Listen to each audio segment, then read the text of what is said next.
বন্ধুরা, আমি তানুভা বলছি। বন্ধুরা, আজকে তোমাদের মা ছেলেকে নিয়ে যে ঘটনাটা বলবো, এই সব ঘটনা সাধারণত কেউ কাউকে বলে না, তাই সবাই পুরোটা মন দিয়ে শুনলে দাঁড়িয়ে যাবে। দশম শ্রেণীতে থাকার সময়ই আব্বা চেয়েছিল আমি যেন আর পড়ালেখা না করি, তার একটা রিকশা আছে, চড়া সুদে আমায়ও একটা কিনে দিবে যেন রিকশা চালাই। আমি জাবেদ। আমাদের পারিবারিক অবস্থা এত ভালো ছিল না। আমার আব্বা রফিক শেখ রিকশা চালাতেন, আম্মা শিউলি বেগম ঘরের কাজ করতেন, আমার ছোট আরও দুটো বোন ছিল, মণি আর মালা। প্রায় রাতেই আব্বা লাল পানি খেয়ে এসে মাতলামি করত, আমাকে সামনে দেখলে পিটাইত আর আমার বই খাতা ছুঁড়ে ফেলে দিত।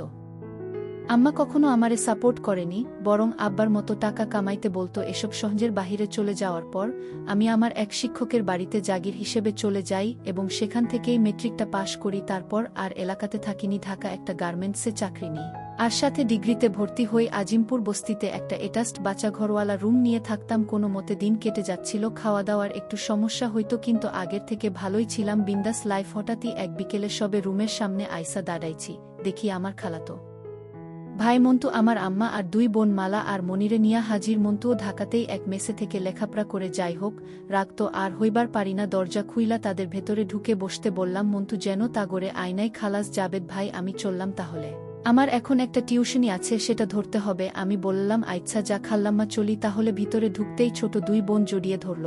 আমারও তাদের দেখা মনটা কেঁদে উঠল। আমার বোনগুলা আমারে সত্যিই অনেক ভালোবাসে। বাড়িতে থাকতেও যখন আব্বার মায়ের খাইয়া কাঁদতাম, বোনগুলা আমার চোখের পানি মুছে দিত। মা বলল, জাবেদ তুই এত পাষাণ কেমনে হইলি রে? আমগো কোনো খোঁজ খবরও রাখলি না? আমি বললাম তোমরা তো সুখেই ছিলা, কি আর খোঁজ রাখমু? আমার খোঁজ কেমনে পাইলা? আর এইখানেই কি মনে কইরা আইছো সেইটা কু? মা বলল, তোর বাপরে তো জেলে লইয়া গেছে রে বাপ, ব্যাংক লোন নিয়া চুকাইতে পারে নাই, এখন ভিটাও গেছে, আমরা এখন কই আর জামু ক? মন্তু থেইকা শুনলাম তুই ঢাকায়, তারে ধুইরা এখানে আসলাম আমি। কেন তোমার ভাইগো কাছে যাও নাই কেন? মা, তোর বাপে তো তাদের কাছ থেইকাও আমার জমিন বেইচা টাকা নিছে, তারপর আরও কয়েকবার টাকা ধার নিছে, এখন কোনো মুখে যাইক বাপ? সব শুনে আমি মাকে সান্ত্বনা দিলাম। মাকে সান্ত্বনা দিলেও মায়ের হঠাৎ এখানে আসাটা আমায় চাপে ফেলে দিল। বিন্দাস লাইফের 12টা বেজে গেল। গার্মেন্টস থেকে মাসে যে টাকা পেতাম তা দিয়েও এক পরিবার চালানো কোনো ব্যাপারেই ছিল না। মা আসাতে খাওয়া দাওয়ার আর কোনো সমস্যা থাকলো না। সিঙ্গেল রুম হওয়াতে রাতে আমাদের সবাইকে এক খাটেই শোয়া লাগতো। মা এক পাশে, মাঝে দু বোন এবং আরেক পাশে আমি। রাতে আমি ঘুমাতে পারতাম না। এক রাতে বাচ্চাঘরে যাওয়ার সময় দেখলাম মায়ের কাপড় অনেকটাই উপরে উঠে রয়েছে। আমি এগিয়ে এসে হাত দিয়ে মসৃণ পাটা একটু ছুঁয়ে দিলাম। এক কাঁপুনি অনুভব করলাম। ভালো করে দেখার জন্যে লাইটটা জ্বালিয়ে দিলাম। মার বয়স কতই বা হবে? 35 কিংবা 36, যদিও দেখে একদমই বোঝা যায় না। কথায় বলে ব্যবহারের সব জিনিসই ভালো থাকে।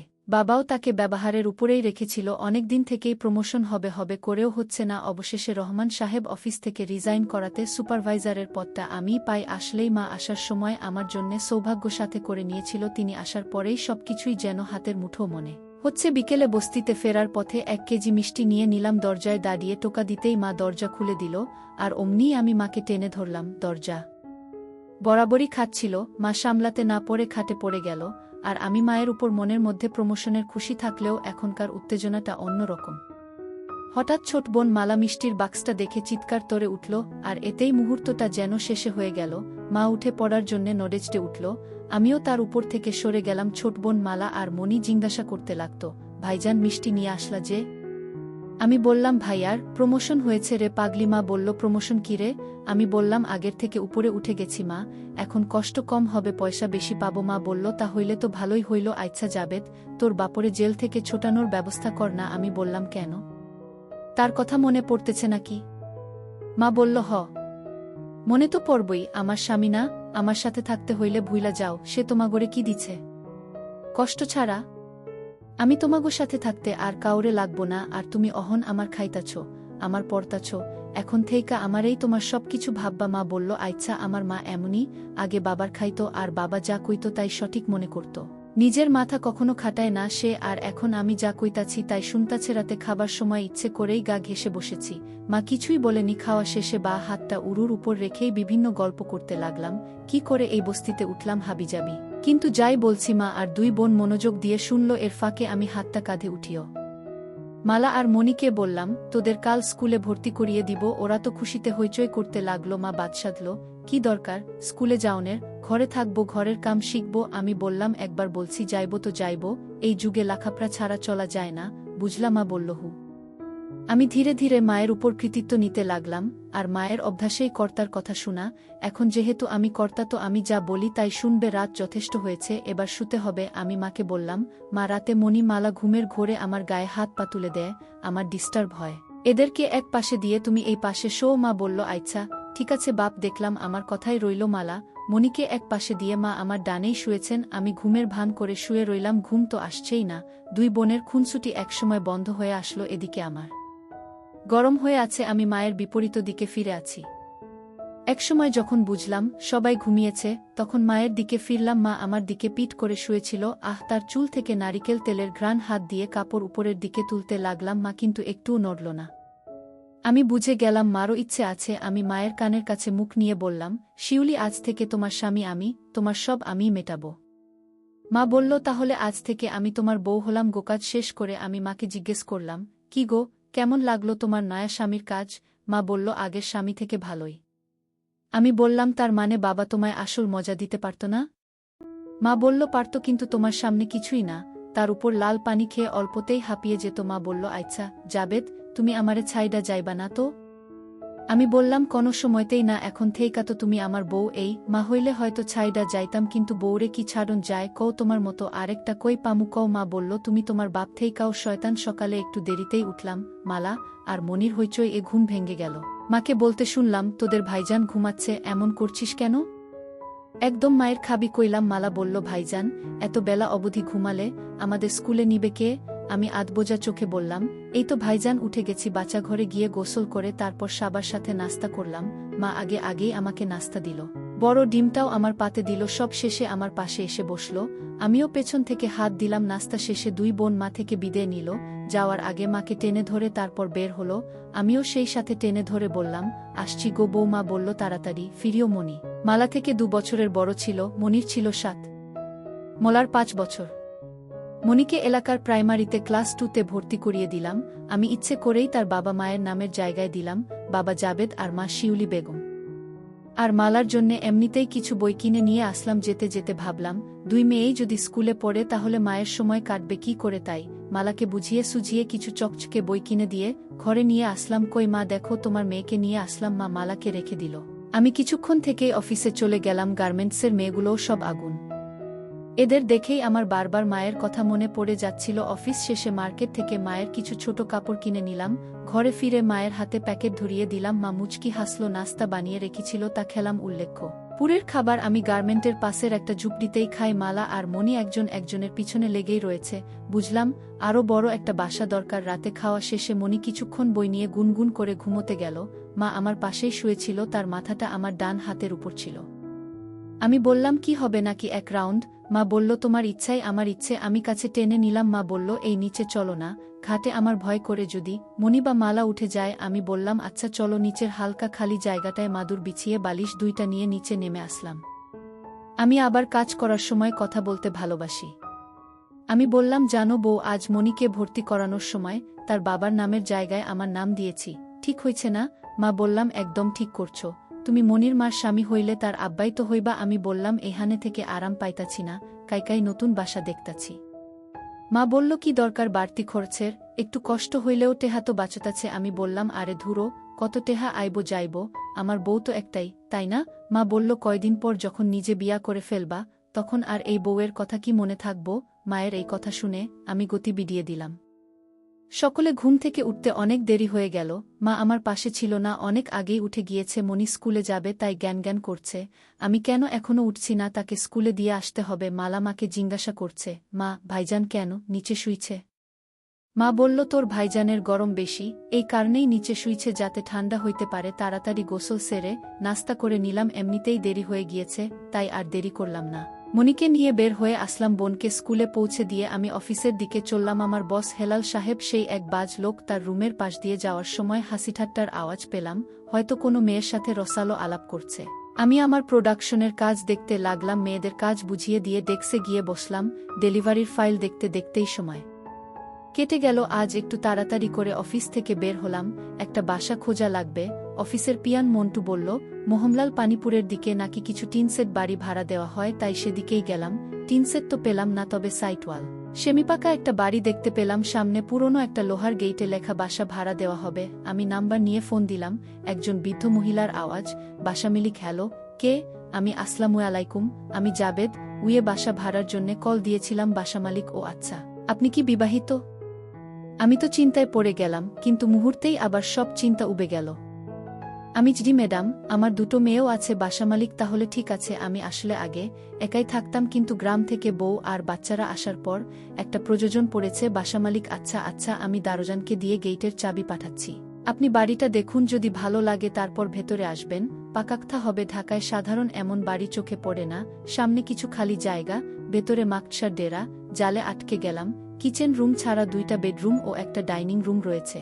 2 বেডরুমের একটা অ্যাটাচড বাচ্চাঘর আছে, আর ডাইনিং রুমেও আরেকটা বাচ্চাঘর রয়েছে। সিম্পলের মধ্যে এই বাসাটাই আমার পছন্দ হয়ে গেল। দারোজান আমাকে দোতলা নিয়ে গেল। দোতলার ডান পাশের ইউনিটে মহিলা থাকেন। ভিতরে যেতেই খুবই বিনয়ীভাবে আপা সম্বোধন করে সালাম দিলাম। আমার চাপ্পাদারি অবশেষে কোনো কাজে আসলো। আমাকে দেখেই তিনি সোফার দিকে ইঙ্গিত করে বসতে বললেন। কি করেন আপনি? একটি গার্মেন্টসে সুপারভাইজার। আপনার পরিবারে কে কে আছে? আমার স্ত্রী আর 2 মেয়ে। আপা, আপনি আমায় তুমি করে বলতে পারেন, তাহলে বোধহয় দুজনেই কমফোর্টেবল ফিল করব। আচ্ছা শুন তাহলে, বাড়িটা আমার অনেক দিন থেকেই খালি পড়ে আছে, যার কারণে এলাকার দখলবাজদের নজরে পড়ে গিয়েছে। তাই মূলত ভাড়া দিতে চাচ্ছি। আসলে এমন একটি পরিবারকেই আমার বাড়িটা ভাড়া দিতে চেয়েছিলাম। আজকাল কত কিছুই হচ্ছে। নতুন নতুন যুবক যুবতীরা পালিয়ে এসে স্বামী স্ত্রী পরিচয় দিয়ে বাসা ভাড়া নিচ্ছে, পরে পুলিশি ঝামেলায় পড়তে হচ্ছে আমাদের মালিকদের, যার কারণে পরিবারে বাচ্চা কাচ্চারা থাকলে তারপরও বিশ্বাস করা যায়জবি। বাড়িটা পেলে আমারও খুব উপকার হতো। কিন্তু আপা, ভাড়াটা কত দিতে হবে যদি বলতেন? বাড়িটা মূলত এই কারণে ভাড়া দিচ্ছি যেন সেটা অন্তত আমার দখলে থাকে। ভাড়ার টাকাটা আমার কাছে মুখ্য নয়। আমার বাড়িতে থাকতে হলে সব পরিষ্কার পরিচ্ছন্ন করে রাখতে হবে, তারপরেও কিছু ভাড়া তো দিতেই হবে। মহিলা মুচকি হাসলেন। 5,000 করে দিও, প্রতি মাসের 7 তারিখের মধ্যেই দিতে হবে। আর বিদ্যুৎ বিল তোমাদের হোক না সেমি পাকা, ঢাকার মধ্যে 5,000 টাকা অনেক কমেই। তারপরও এমন ভাব করলাম যেন আমার সে দেওয়া সম্ভব নয়। আপা, আরেকটু যদি কম রাখা যেত। আসলে 2 মেয়ের পড়ালেখার খরচ চালাতে প্রতি মাসেই আমাকে হিমসিম খেতে হয়। আচ্ছা শোনো, 4.5 দিও ব্যাস, এর থেকে কমাতে বলো না। আবার অনেক উপকার করলেন। আপা, আমি পকেট থেকে 1 মাসের টাকা বের করে অগ্রিম দিতে চাইলাম। মহিলা নিতে রাজি হয়নি। অ্যাডভান্স লাগবে না, তুমি বরং তোমার স্ত্রী সন্তানদের নিয়ে কালকেই শিফট হয়ে যেও। আমি বাবুলকে বলে দিব ঘর পরিষ্কার করে দিতে। বাবুল মালিক আপার ঝাড়ুদার ছিলেন। আমি বিদায় নিয়ে চলে আসলাম মোহামলাল পানিপুর থেকে সোজা আজিমপুর। মা দরজা খুলে দিতেই ক্লান্ত দেহটাকে বিছানায় এলিয়ে দিলাম। মায়ের ডাকেই তন্দ্রাটা ভেঙে গেল। মা খাটে ঝুঁকে আমায় ডাকছিল। ঘুমিয়ে পড়লা নাকি? ভাত খাবা না?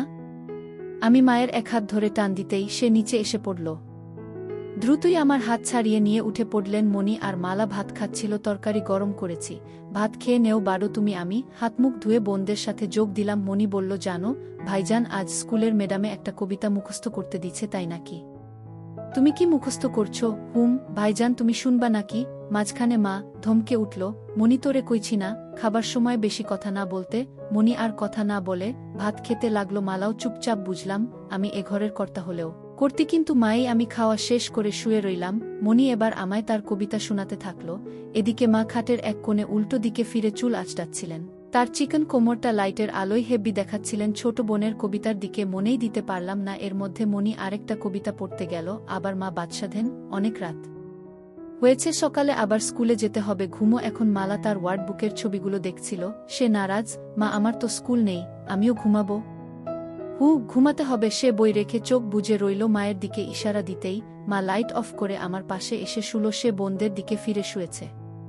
মা ধাক্কা দিচ্ছে এখনই যাতে কাজ শুরু না করি, কারণ বোনেরা হয়তো এখনও ঠিকমতো ঘুমায়নি। শিউলি, কাল থেকে আর আমাদের কষ্ট করতে হবে না।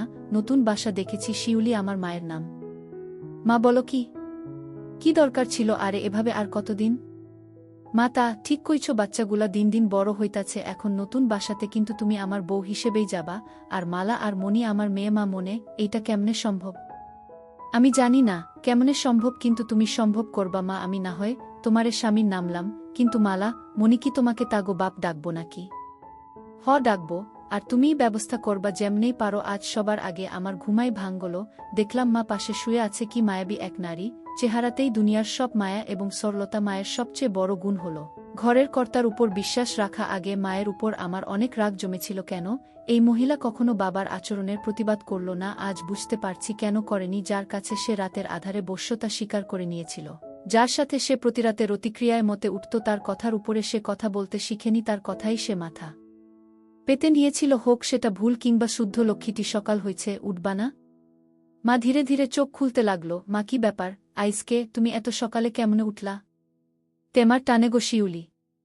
মা, হইছে সকাল সকাল, আবার শুরু কইরা দিও না সরো, আমারে উঠতে দেও। আমিও উঠে গিয়ে ফ্রেশ হলাম। মা এই ফাঁকেই মালা আর মনিকে জাগিয়ে দিল। তারাও একে একে দাঁত ব্রাশ করে ফ্রেশ হয়ে নিল। এরপর মা আবার নাস্তা বানানোর কাজে হাত দিলেন। আসলে প্রতিদিন তো সকালে ঘুমেই থাকি, অনেক কিছুই লক্ষ্য করা হয় না। নাস্তা বানানোর সময় বিন্দু বিন্দু ঘামে তাকে আরও অনেক বেশি কাছে টানে। সাহায্যের ছুতো বারবার ছুঁয়ে দিচ্ছিলাম। বোনেরা তো তাদের নিজেদের মধ্যকার খুনসুটিতেই ডুবেছিল। অবশেষে নাস্তা সারলাম। মাকে বলে রেখেছি কাপড় চোপড় আর বাসন কোসন সব যেন গোছগাছ করে রাখে। আমি এসে ফ্যান আর খাটটা খুবল। মনিকে স্কুলে দিয়ে আমি অফিসে চলে গেলাম। অফিস থেকে আজ হাফ শিফটেই বের হয়ে আসি। আসার সময় হেলাল সাহেবকে বলি, বস আসলে যেন সামলে নেন, বের হয়েই পাশের মার্কেটে যাই। মায়ের জন্যে একটা বোরখা দেখতে থাকি। মা যেহেতু হলদে সাদা রঙের, তার জন্যে কালো রংটাই পারফেক্ট মানাবে। মারেরই একটা বোরখা নিলাম এবং এক জোড়া নতুন জুতো, কিছু চুড়ি আর হালকা একটা বড় মেকআপ বক্স মালা। আর মনির জন্যেও নতুন জামা আর জুতো কিনি। মা বলেছিল তার জন্যে নিরোধক বডি কিনতে, কিন্তু আমি কিনলাম না, কারণ এক সিনিয়র ভাই বলেছিলেন বডি খেলে নাকি শরীর মুটিয়ে যায়। আমি চাই না আমার মা প্লাস বউটা মুটিয়ে যাক। সব শপিং করা শেষে ঘরে ফিরে যাই। মা অনেক খুশি হলেন, মালাও খুশিতে আত্মহারা। মা ঘরের সব কিছুই গুছিয়ে রেখেছিল। আমি স্কুল থেকে মনিকে নিয়ে আসলাম, তারপর সিলিং ফ্যান ও খাটটা খুলে রাখলাম। মিনি ট্রাক ড্রাইভার রনিকে বলে রেখেছিলাম, ফোন দিতেই চলে আসলো। সব উঠিয়ে নিলাম। বস্তিতে কেউ তেমন পরিচিত ছিল না। এখানকার মানুষকে কখন আসে কখন যায় তারই ঠিক নেই, পরিচয় হবেটা কখন। মা বোরখা পরার পর তাকে পুরোই নায়িকাদের মতো লাগতেছিল। আরও মুখে হালকা মেকআপ করার কারণে বয়সও অনেক কম মনে হয়। মনি, মালা আর আমি সিএনজি করে মোহামলাল পানিপুর গেলাম। মালিক আপাকে ফোন দিতেই বাবুলকে দিয়ে চাবি পাঠিয়ে দিল। তালা খুলে গেটের ভেতরে ঢুকতেই দেখি সেদিনের সম্পূর্ণ উল্টো চিত্র। সেদিন কেমন অপরিষ্কার ছিল, আজ একেবারেই ঝকঝকে। বাড়িটা মায়ের অনেক পছন্দ হলো। বাবুল ভাই চাবি বুঝিয়ে দিয়ে চলে গেলেন। কিছুক্ষণ পর ট্রাক আসলে সেখান থেকে রনির সাথে ধরে সব মালামাল বাহির করে নিই। মোটামুটিভাবে খাট ফ্যান ফিট করার পর রনি সহ আমরা টিফিনকারি করে বয়ে আনা মায়ের রান্না করা মাংসের খিচুড়ি খেলাম। ভাবি খিচুড়িটা অস্থির হয়েছে। আমি কিন্তু রনিকে বলিনি যে সে আমার বউ, কিন্তু রনি অনুমান করে নিল। এ থেকে বোঝা যাচ্ছে শুধু আমার চোখে নয়, বাকিদের চোখেও মাকে কম বয়সী মনে হচ্ছে। মা, আরও কিছু নেও? রনি, না না ভাবি, এর থেকে বেশি খেলে আর নড়তে পারবো না আমি। তোর ভাবির হাতের রান্না সত্যিই খুব ভালো হয়। আমার বউ বলে না, নিরপেক্ষভাবেই বলছি। আমি হাসতে লাগলাম। মা, হইছে, তুমি এবার থামো খাওয়া শেষে। রনিকে ভাড়া বুঝিয়ে দিলাম, সে চলে গেল। মা এরই মধ্যে ঘর গুছানোর কাজে লেগে গিয়েছেন, একেবারে জাত গিন্নি। আমি ক্লান্ত হয়ে শুয়ে রইলাম। আমার পিচ্চি বোন মনিও ক্লান্ত হয়ে আমার পাশেই শুয়ে পড়ল। আর মালা মায়ের পিছনে পিছনে মায়ের কাজ বাড়াচ্ছে। মনি, ভাইজান, বাড়িটা আমার খুব ভালো লাগছে। আমি তাই নাকি রে? আমি তাকে কাতুকুতু দিতে থাকলাম। এর ফাঁকে আমি আবার ফার্নিচার দোকানে গেলাম। স্টিলের একটা খাট প্লাস ফোম এবং একটা সিলিং ফ্যান কিনে নিয়ে আসি। ঘর গোছাতে গোছাতে মাগরিবের আজান দিয়ে দেয়। এটাস্ট রুমে ছোট ওয়ার্ড্রোবটা এবং বড় খাটটা দিলাম। আর 2 রুমে স্টিলের খাট প্লাস সিলিং ফ্যান লাগালাম। কিচেনে সিলিন্ডার প্লাস চুলা ফিট করলাম। আর সব বাসনকোসন মা রান্নাঘরে সেলের উপর গুছিয়ে রাখল। সব টাকার উপর দিয়ে গেল। ভাগ্যিস আগ থেকেই ব্যাংকে কিছু টাকা করে রেখেছিলাম। মা অবশ্য বাড়তি খরচে বিরক্ত। তার এক কথা, কেন স্টিলের খাটটা কিনলাম? তার কানে কানে বললাম, রাতে বুঝবা। মা লজ্জায় টমেটোর মতো লাল হয়ে গেল। মাস্টার বেডরুমে ঢুকে বাচ্চাঘর থেকে আমি ফ্রেশ হয়ে নিলাম। তারপর মা ফ্রেশ হওয়ার জন্যে বাচ্চাঘরে ঢুকল। বস্তির মতো এত কোলাহল আর শোরগোল থেকে বের হয়ে ভালোই লাগছে। অবশেষে মন মতো একটা বাড়ি পাওয়া গেল, মন মতো বিছানা। মালা আর মনি পাশের রুমে ফোমের উপর লাফাচ্ছিল। রাত 2, মাথার উপরে ফুল স্পিডে ফ্যান চলার পরেও ঘামে গা জবজব করছে। মা আর আমার দুজনেরই একই অবস্থা। কাজ করতে করতে কখন যে 3টে বেজে গেল বুঝতেই পারিনি। দীর্ঘ পরিশ্রমের কারণে ক্ষুধা লেগেছিল। আমাদের মা ছেলের মা রান্নাঘরে গিয়ে আমার জন্যে কিছু সেমাই বাটিতে করে নিয়ে আসলেন। সেমাই খাবা হুমো? একটা জিনিস বহু আগ থেকেই লক্ষ্য করছি। যেদিন থেকে মায়ের সাথে প্রথম হয়েছিল সেদিন থেকেই মা আমারে যথেষ্ট সম্মান দিয়ে কথা বলে। মা আমার হাতে সেমাই দিয়ে নিজের জন্যে নিতে যাচ্ছিলেন। আমি তার হাত টেনে আমার পাশে বসিয়ে দিলাম। তারপর এক চামচ নিয়ে তার মুখে দিলাম আর পরে আবার আমি খেতে লাগলাম। বউ, তোমারে না কইছি মালা আর মিলিরে বলবা। আমারে যাতে আব্বা বইলা ডাকে মা আমারে কি এখনো তুমি বিয়া করছো? না মা, তাহলে হেরা তোমারে আব্বা ডাকতে যাইব কেন? তার মানে তোমারে আগে বিয়া করা লাগবো? আচ্ছা, কালকাই তোমারে বিয়া করমু, এখন আসো আরেক ধাপ হয়ে যাক। এই তোমার না সকালে অফিস আছে? আরে অফিস পরে, এদিকে আসো। সকালে ঘুম থেকে উঠি দু বোনের দুষ্টুমির শব্দে। আমি উঠতেই তারা চুপ হয়ে গেল। মা দেখলাম মুচকি মুচকি হাসছে। মায়ের হাসি দেখে টং করে উঠল। অতিকষ্টে নিজেকে সামলে বাচ্চাঘরে গিয়ে গা ধুয়ে ফ্রেশ হয়ে নিলাম। মা কই গো, তোমার নাস্তা রেডি? আমি আসছি। নাস্তা করতে এসে দেখি বোনেরা আমায় দেখে দমে গেল। আমিও কিছুই বললাম না, চুপচাপ নাস্তা করে উঠে পড়লাম। আর মনিকে বলি স্কুলের জন্য রেডি হয়ে নিতে। নতুন বাসা থেকে স্কুলটা একটু দূরে হয়ে গেছি, আজ আমি দিয়ে আসি, কাল থেকে স্কুলের ভ্যানকে বলে দিব আমি আর মনি রিকশায় করে যাচ্ছি। তো মনি বলে উঠল, ভাইজান, মা বলেছে আজ থেকে যেন তোমারে আব্বা বইলা ডাকি। তুমিই হলে আমাদের নতুন আব্বা। মা যে আমার কতটা বাধ্যতা বোনদের প্রতি, তার নির্দেশ শুনে আরও বেশি করে বুঝতে পারলাম। তোদের মা যখন বলছে অবশ্যই ডাকবি, কিন্তু এতদিন তো তোমায় ভাইজান বলে ডাকতাম। ঠিক আছে, তো বড় ভাইজান তো বাপের সমান হয়, জানিস না? মাও একই কথায় বলছে। শোনো, মা ঠিকই বলেছেন, এখন থেকে কেউ যদি তোদের বাবার নাম জিগায়, ভাইজানের নাম বলবি। মা যখন আমাকে তোদের বাপ বানাইছেন, তোদের দেখার দায়িত্ব আমার। যে কোনো সমস্যা হইলেই আমায় বলবি, ঠিক আছে? ঠিক আছে ভাইজান। আবার ভাইজান? ঠিক আছে আব্বা। ছোট বোনের মুখে আব্বা ডাক শুনে পরানটা জুড়িয়ে গেল। ছোট বোনের স্কুল চলে আসলো, তাকে টিফিনের জন্যে কিছু বাড়তি টাকা দিলাম, আর একটা বিদায় আদর দিয়ে বিদায় নিলাম। আফিসে আজ বড় সাহেব এসেছেন। সবার সাথে আমারও ঘাম ছুটে গেল। যদিও গত এক মাসের প্রতিটি ডেলিভারির হিসেব আমার কারাই ছিল, কিন্তু হেলাল সাহেব অফিসে মেয়ে নিয়ে ব্যস্ত থাকায় তার হিসেবে গোলমাল দেখা দিল। বড় সাহেবের আমার মুখের তেমন একটা লাগাম নেই। চাকুরেদের যা তা বলে গালি দেওয়ার কাজে তিনি এক্সপার্ট। সবার মা বোন এক করলেও আমি বেঁচে গেলাম। তারপরও সারাদিন এক মুহূর্ত ফুরসত মিলেনি আমার সুন্দরী মাকে নিয়ে ভাবার। বেটা সারাটা দিন আমাকে আগামী মাসের অর্ডারগুলোর হিসেবে ব্যস্ত করে রাখল। বৃহস্পতিবারেও ফুল টাইম অফিস করে। যখন বাসায় আসলাম ভীষণ ক্লান্ত লাগছিল। ঘরে ঢুকেই হাত মুখ ধুয়ে চেয়ারে বসে পড়লাম। মাকে ঠিক কি বলে ডাকবো বুঝতে পারছিলাম না। মা যেহেতু বোনদের বলেছে আমাকে বাবা বলে ডাকতে তাদের, তাই তাদের সামনে তো আর মাকে মা বলে ডাকা যায় না। এখন থেকে আমাকে তাদের বাবার মতো আচরণ করতে হবে, এবং মায়ের সাথে তাদের বাবা মানে আমার বাবার মতোই থাকতে হবে। তবেই তো ছোট বোনগুলো আমাকে বাবা বলেই মেনে নিবে। আর মা তার স্বামী হিসেবে আমার বাবা মাকে জাবেদের মা বলে ডাকত। বাবা কি তখন আর জানত যে একসময় এই জাবেদেই তার জায়গা দখল করে তার বউয়ের স্বামী হবে? মাকে মনির মা বলে ডাকতে মন্দ হয় না, দেখি কাজ হয় কিনা। মনির মা কই গেলা? এই তো রান্না ঘরে, আমারে এক কাপ চা দিয়া যাও। এদিকে দেখলাম মালা আমার দিকে কেমন ভয়ে ভয়ে তাকাচ্ছে। আমি পকেট থেকে তার জন্যে আনা চকলেটের প্যাকেটটা বাড়িয়ে দিতেই দেখলাম তার ভয়টা দূর হয়ে গেল।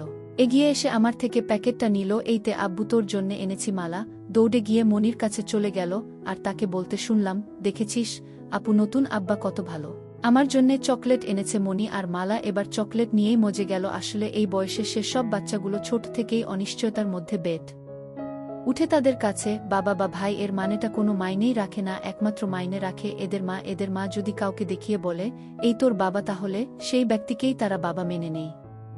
মা চা নিয়ে আসলো। মায়ের কপালে আর নাকের ডগায় বিন্দু বিন্দু ঘাম জমেছিল, তাতে তার সৌন্দর্য যেন আরও বহুগুণে বেড়ে গিয়েছে। মা চা দিয়ে তাড়াহুড়ো করে চলে যেতে চাইল, কিন্তু আমি হাতটা ধরে দাঁড় করিয়ে দিলাম। এই এখন না, ঘুমাবার সময় চুলায় তরকারি দিয়ে আসছি, পুড়ে যাবে তো। আর এইদিকে যে আমার পুড়তাছে, তার কি হইব? তোমার কি পুড়তাছে? আমি চেয়ারে বসা ছিলাম, মাকে টেনে বসিয়ে নিচ থেকে শক্ত হওয়া বুঝিয়ে দিলাম। মনি আব্বা আব্বা বলে ডাকতে ডাকতে বাড়ি মাথায় তুলেছে। মা গিয়ে বকা দিল, এত জোরে চিৎকার দিচ্ছিস কেন রে? আমিও সেদিকে গেলাম। কি হয়েছে রে মা? আব্বা, শনিবারে স্কুলে সবার বাবা মা যাইব, তোমাদেরও যাইতে হইব। সে একটা আমন্ত্রণপত্র ব্যাগ হতে বের করে আমার হাতে দিল। দেখলাম প্যারেন্টস মিটিংয়ের কার্ড, এবং একান্ত উপস্থিতি নাকি আবশ্যক। আচ্ছা যাব, আমি আর তোর আম্মা দুজনেই যাব। চিন্তা করিস না। এদিকে খিদায় পেটটা চোচো করছে। কই তোমার হলো? হইছে। তোমরা সবাই খাইতে আসো। মা সবার আগে আমার জন্যেই প্লেট সাজিয়ে দিল। মুরগি এনেছিলাম, তাই রান্না করেছে। মায়ের রান্নার আসলেই কোনো জবাব নেই। খাওয়ার পর বোনগুলোকে নিও কিছুক্ষণ দুষ্টুমি করলাম। একসময় মায়ের বাঁকা খেয়ে দুজনেই শুয়ে পড়ল। আমি আজ সেকেন্ড বেডরুমে শুলাম। মা আর দুবোন অন্য বেডরুমে। কেন যেন ঘুম আসছিল না, মন চাইছিল পাশে পেতে। আমি জানি মা আসবেই কিছুক্ষণ পর। মা এই রুমে চলে আসলো এবং আমার পাশে শুয়ে পড়ল। মা আইছো জাবেদ, আমি সারা জীবন তোমার হইজা থাকতে চাই, আমিও তোমারে সারা জীবন আমার কইরা রাখমু। শিউলি কয়েক বছর আগেও কল্পনা করতে পারিনি যে আমি কোনো একদিন আমার সুন্দরী মায়ের পুরুষ হব, কিন্তু আজ সময়ের খেলায় আমার মা আমার বউ। আজ শুক্রবার হওয়াতে গার্মেন্টস বন্ধ, তাই সারা দিনেই ফ্রেশ হয়ে রান্নাঘরে ঢুকে নানা বাহানায় ধরতে লাগলাম। কিন্তু এই খুনসুটির মধ্যে অন্য একটা মজা আছে। নাস্তা বানানোর পরেই সকলে মিলে নাস্তা করছিলাম, এমন সময় মালিক মহিলা এসেছেন। মাকে দেখে বললেন, তুমিই তাহলে জাবেদের স্ত্রী? মা লজ্জা ভরা মুখে বলল, জি আমি উনার বউ। তোমাদের বাচ্চাগুলো অনেক কিউট। কি নাম তোমার? মা, আমার নাম মালা। ছোট বোনটা আমার। হাসতে লাগলো মহিলা। বোধহয় সন্তুষ্ট আমাদেরকে বলল, জাবেদ, তোমার স্ত্রীটা অনেক সুন্দর। তোমার মতো কালো মানুষের যে এমন একটা সুন্দরী স্ত্রী থাকতে পারে ভাবাই যায় না। আমি আসলে দেখতে কুচকুচে কালো ছিলা, একেবারে আমার বাবার মতোই, লম্বাই 6 ফুটের মতো। তার উপর মুখে চাপ দাড়ি দেখে বয়স অনুমান করাটা টাফ। ছবি উপরওয়ালার ইচ্ছে। আফা। আমি মুচকি হাসলাম। মালিক মহিলা সবগুলো রুম ঘুরে তারপরেই বিদে হলো। মা যদিও নাস্তা সেদেছিল, কিন্তু অত বড় লোক কি আর আমাদের ঘরে নাস্তা করবেন? দুপুরে নামাজ পড়ে আসার পর খাওয়া দাওয়া শেষে সবাই একসাথেই ঘুমিয়েছিলাম। যখন উঠলাম তখন প্রায় 5টা বাজে। সন্ধ্যায় সবাইকে মার্কেটে নিয়ে যাওয়ার কথা ছিল, তো তাদের নিয়ে মার্কেটে গেলাম। মা কোনো কিছুই কিনবে না, তারপরেও আমি পছন্দ করে তাকে দুটো কালো কালারের ছোট কিনে দিলাম, আর ছোটরা তাদের জামা কাপড় কিনল। আসার সময় মায়ের চুলের জন্যে নারিকেল তেল এবং তার পায়ের মাপে তার জন্যে এক জোড়া নুপুর কিনে নিলাম। মা তো অনেক খুশি হলো। বিয়ের পর নাকি তার শখ ছিল নুপুর পরার, কিন্তু বাবাকে কখনো বলে উঠা হয়নি, আর বললেও মনে হয় না বাবা দিত মার্কেটে যাওয়ার। মা আর আমি যখন বোনদের নিয়ে হাঁটছিলাম, সবগুলো পুরুষেরই চোখটা একবার না একবার মায়ের দিকে চলে যাচ্ছে। কিছু কিছু তো চোখ দিয়ে গিলে খাচ্ছে। মাকে বাড়িতে আসার পর ফ্রেশ হয়ে সবাই খাওয়া দাওয়া করে নিলাম। ইচ্ছে করেই ফ্যানটা বন্ধ করে দিয়েছিলাম, কারণ ঘামের গন্ধটা আমি নিতে চাচ্ছিলাম। গত 1 ঘন্টা ধরে অনেক কাজ করে দিয়েছি। মা, তোমায় একটা কথা বলা হয়নি। কি কথা? তুমি না বাবা হতে যাচ্ছ? হুম, সেটা তো হলামেই। বউয়ের সাথে 2 মেয়েও বোনাস পেয়ে না। আসলে আমার পেটে বাচ্চা। তোমায় কিছুদিন ধরে বলবো বলে ভাবছি, কিন্তু ঠিক বলতে পারছিলাম না। কি বলো? সত্যি? তাহলে তো সত্যিই তুমি আমার বউ হলে। মা ভেবেছিল হয়তো আমি রাগ করব, কিন্তু আসলে আমি খুশিই ছিলাম। এরপর মা উঠে বাচ্চা ঘরে গেল ফ্রেশ হতে। হাঁটার সময় তার পায়ের নুপুরের শব্দে আমি আবার পাগল পাড়া হয়ে গেলাম। মায়ের জন্যে বিছানাতে অপেক্ষা করতে লাগলাম। আবার কাজ না করলে শান্ত হবে না।